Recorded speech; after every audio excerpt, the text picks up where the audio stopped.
The ocean beckons, but Fortuna has other plans. As Orowin leads a ceremonial parade atop her Kieran, and Akiva hides more than just scars, our heroes set sail toward the lair of the legendary Corona Phoenix.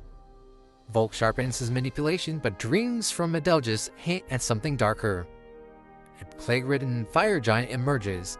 Volke nearly unravels reality with an accidental Armageddon, and amidst the chaos, Biyu bonds with the Phoenix itself. But the cost? A shattered progenitor behemoth, runestone, and truce too heavy for any one arcanist to carry. Loyalties are tested, egos clash, and a world on the brink demands its champions. Get ready for chapter 26 through 30. This is one Phoenix flight you won't forget. Welcome back to the Frith Guild podcast. I'm your host, Eric. And I'm co-host, Scott. And today we're going to read chapters 26 through 30 of Grandmaster Arcanist. We are getting to the very last minute for the DragonCon nominations. It is July the 19th. The day of this recording, or the day that this is going to be published, will be July the 16th. So we have 3 more days left to vote for Shammy to get her to DragonCon and win. Get those votes in. Yes, get those votes in. And with that, we're going to get in chapter 26, Ocean Training. As everybody's walking towards the airship and the ship that they're going to take to go find the next god creatures, there's essentially like a parade of them walking through Fortuna. This has got to be one of the most odd parades that anybody's ever seen through Fortuna, because you have Orowin, who's riding on her Kieran.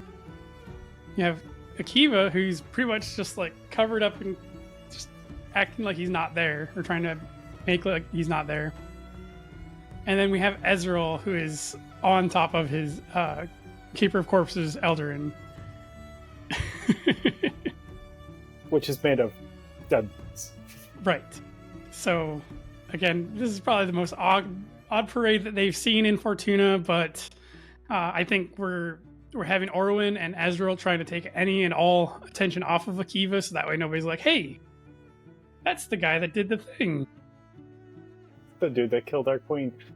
Yeah. So they do separate onto the airship and the ship. We get our adventure underway. Volke did bring some stones to practice it with himself with his manipulation. And I like that he did this because he can... Hell, he made steps into Hydra's Gorge. Okay, big things. But now he's going to practice on doing the really, really fine things. The finesse of his manipulation. So he's going to basically rearrange the minerals in the rocks and all that stuff. Science. He's doing science experiments. He's like changing what kind of rocks there are. Like, it's cool stuff. Yeah, I'm going to rearrange the minerals all out of this one into this one, and then this one into that one. And the only thing he cannot make is diamond. Not sure about why that one, but Egha is the self-proclaimed transport officer, and I love this. That is too perfect. They do have a quick conversation about being betrothed to each other, or not to each other. They do have a quick conversation about being betrothed separately, and they do have a pact that is formed saying whoever has the first son will name him William, in honor of Gravekeeper William. We do discover that we're heading towards the rocky coast, which is towards where the Corona Phoenix is, and we kind of get a fast forward of more than 5 weeks of sailing. Adelgis is starting to give Volke dreams from the Corona Phoenix, as the solstice would not join Luvi. And then we get another time zoom by in his dream of the Apoc Dragon coming for them, and even though the Corona Phoenix and their Arcanist... Sorry, holy crap. Even though the Corona Phoenix and their Arcanist did not want anything part of the war, she did help clear the blight of the sky. Chapter 27 is the lair of the Corona Phoenix. So Volke and William have this conversation. William is worried about Volke, and he's also worried that maybe he shouldn't be an Arcanist. You know, he's kind of failed a trial of worth.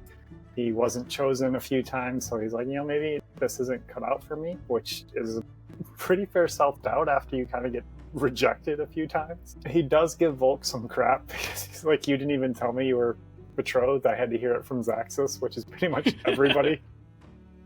All people, Zaxxas. Yes. As they approach the lair, they realize it's pretty much just an active volcano that they're going into. So it's going to be pretty dangerous. Zaxxas is practically begging to let him lead the journey to the lair. He's really caught up in his Phoenix journey, and he's like, this is a Phoenix. I was a Phoenix Arcanist. I have ice. I can cool the fire. And he actually requests that Linus comes with him, which is a pretty big surprise considering their history. Right. And also going with him, kind of, William, Cinna, and then Devlin and Ilya, and then kind of trailing on along with them, because Devlin's going is Biyu is always running after her favorites. So they're gonna kind of make their way towards the lair. Meanwhile, Volke and Orwin are on the shore, and as they're waiting there, this plague-ridden, just gigantic fire giant appears. And that's where chapter 28 picks up of the fire giant. So much for getting an easy lair. Every layer comes with like a side boss. Thankfully, everybody gets into the lair before the fire giant notices everybody else, and now we've got to fight this fire giant while everybody else is in the lair. Terrakanna bites and pins the giant down, and this is one of those, okay, well, Terrakanna has poison, so this should be a pretty quick and easy, and actually turns out to not be very quick or easy because it can resist the poison that Terrakanna has. Volke is using his manipulation to make it difficult for the giant, and Volke pretty much told everybody else to get the hell away. You guys are not immune to the plague. I do not want anybody else getting affected by the plague, so please leave the hell alone. Well, Lucian decides he's going to help out. He's going to create an eclipse aura, and he tells Volke that he was taking too long to finish it off, so he's there to help out.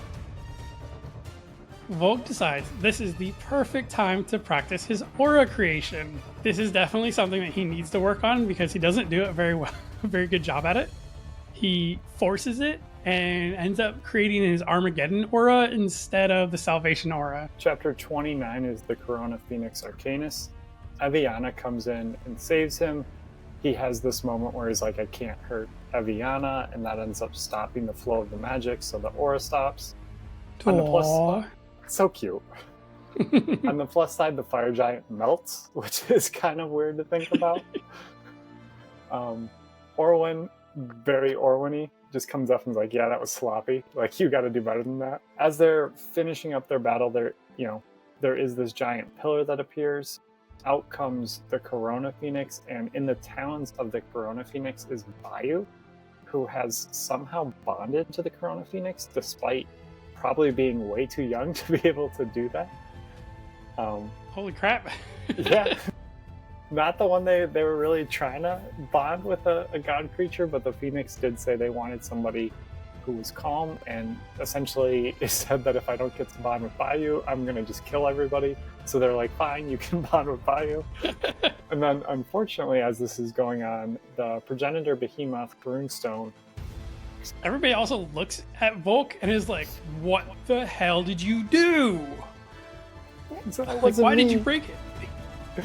He's like, I swear, I didn't. So chapter 30, the last few God-Arcanists. Ovalia, who is the Corona Phoenix, the name of the Corona Phoenix, says that the progenitor behemoth is dead, and that the Autarch likely broke into the lair and to basically just killed it, so that way the Frith couldn't obtain it. Which is really sad because we know that Mother of all Shapeshifters wanted to meet the progenitor behemoth along with Ezreal and the Keeper of Corpses, since they both came from the progenitor behemoth. Volke decides that because of this circumstance, now we have to kind of rush through. Let's go get the last two of the god creatures that we still have runestones left for. So let's rush through, get them taken care of, and then we're gonna split up, gang, and go after one's going after the other. Zaxxas ends up being given command over everything, and he's like, I'm gonna get shit done no matter what. So accurate. Right? And again, I don't know how we are going to be able to fit his big ass head and ego onto the ship. Ship's gonna Kill Cricket a little bit. Yeah, it'd be lopsided. Little tilt. Volke decides he is going to take William, and Zaxxas will have to find somebody else to bond, because now we're out of non-bonded people to bond with. So now we're going to have to kind of like come across somebody on the way, and hopefully they're going to be sufficient, or somebody that is bonded already is going to have to, unfortunately, lose their Eldarin to be able to bond with the god creature. They also decide that this is a very good chance into which we should probably start learning how to create auras, because this is kind of a very important thing that we're going to be needing to do, and best to start working on it while we have the time, and no time like the present. Along with that, Eviana is very confident that she will be able to create her own aura. And that ends chapter 30 for this section. We are going to go over the progenitor behemoth in the bestiary today. Go over the progenitor behemoth today. This is the third sandstone runestone, almost so. It's a very plain runestone. And with that, we're going to talk about the description of it. It is a gargantuan thing. It's a mix of a boar, bull, and a dragon. Its chest is in the shape of a barrel.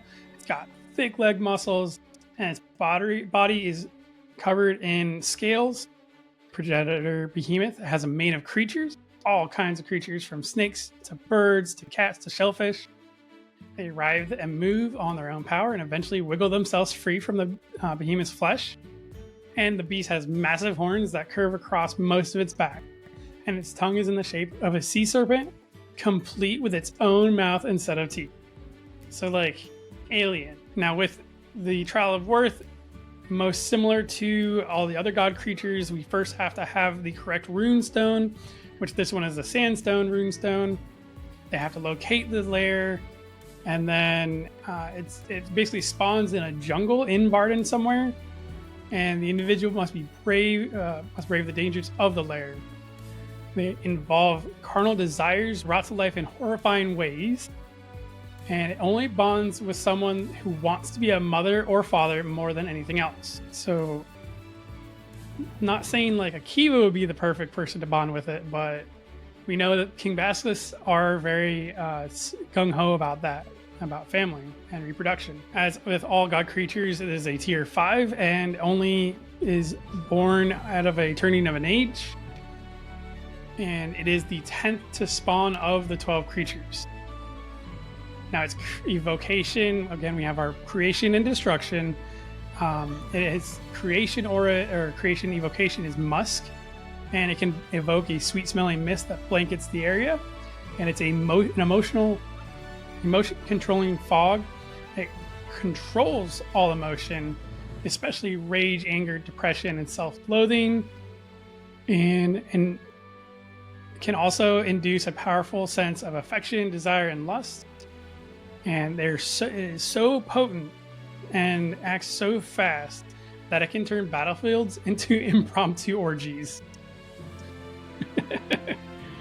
And if it's evoked enough, obviously the Arcanist will lock out the destruction aura, but can also cause other God-Arcanists to become attracted to all individuals regardless of their own preferences. So love is in the air. The destruction evocation is pestilence. It can evoke invisible to the eye mist that wafts over the entire area, and any non-magical beings who breathe it in develop a terrible cough and die within a few minutes. And magical beings who breathe it in will become ill and cannot control their wheezing. They also become dizzy and can't focus for too long, losing concentration. And if evoked enough, its God-Arcanists take on aspects of the undead and no longer need to eat. So, definitely the flip side of that coin. Very extremes. Now, with the manipulation creation, it creates animals, and it is able to manipulate all forms of animals, controlling them as they see fit. And they can maintain this control over entire flocks of birds or herds of animals. It can even just issue commands the animals will carry out without hesitation. That would be pretty awesome, to be able to be like, I need this group of bears to go do this. Or, With its destruction manipulation, it has healing, and it can manipulate an individual's ability to heal, even magically, even from afar. And its God-Arcanist can render the healing of other arcanists and mystical creatures completely ineffective. So not only would Phoenix Arcanist be basically like not capable, so would Caladrius and all the other ones that heal. And definitely a solid one for especially Arcanists, because they naturally heal and they rely on that so much. The augmentation creation, they create fields, and they open wide fields to create nodes of magic that will spawn rare mystical creatures who are gentle and nurturing. If the augmentation is used on others, it grants them an increase in their regeneration. It also gives them immunity to poisons and venoms and the ability to reproduce, even if they couldn't before. Their destruction augmentation is cities, and they can augment vast cityscapes to create nodes of magic that will spawn rare butchering mystical creatures with a bloodlust like none other. This cannot be used on others. So thankfully, this can't be used on others, because I can only imagine the dangers that would cause because of bloodlust. Its imbuing is considered legendary, that basically these are more powerful, and specifically the horns of the behemoth and loins hold special potent magics. So of all of the pieces of it, those are the ones that you'd want to use the most in item creation. Obviously we have we move into our auras, our creation and destruction, our salvation and Armageddon auras. We've discussed those with other God-Arcanists or God creatures in the past. And with the behemoth, its innate abilities is that it is immune to poisons, diseases, venoms, instant death effects.